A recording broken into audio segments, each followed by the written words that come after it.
Pemirsa kahanan pariwisata Sanepoli Becik tatkala Nataru, rauh mangkin mewali kaon. Kawentenan tingkat hunian hotel ring Badung, taler kekantenang rata-rata nenten langkungan 10%.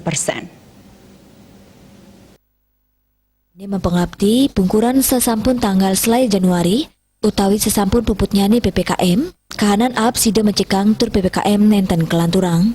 Nganenin indik pasar domestik, Ketua BPBD Badung Mawasang, santukan tamis Pulau Jawi Miwa Bali ngelaksanayang PSBB, jantan perindikan inucap mewasana pisan. Nanging ipun mastikayang, tur nyokong samian pengupaya saking pemerintah mangde pandemi digelis metilar, sa pariwisata mawali kebungkah.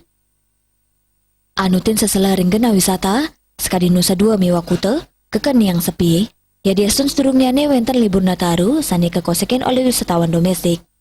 Penendunan pengerau wisatawan domestik ke Bali, taler kecenayang saking pengerau wisatawan saking Bandara Ngurah Rai Bali. Daok tanggal 11 Januari warsa kali tali selikur, penumpang sanerau ke Bali tedun kantos langkungan kali tali diri. Kewintanan puniki tedun, yening sayan ring pengerau sedurungnya ni, antuk langkungan 5 tali diri penumpang. Punika taler ring tanggal 12 Januari, kewintanan penumpang kekantenang tedun sanerau ke Bali. Wartawan dan Pos Nguningayang.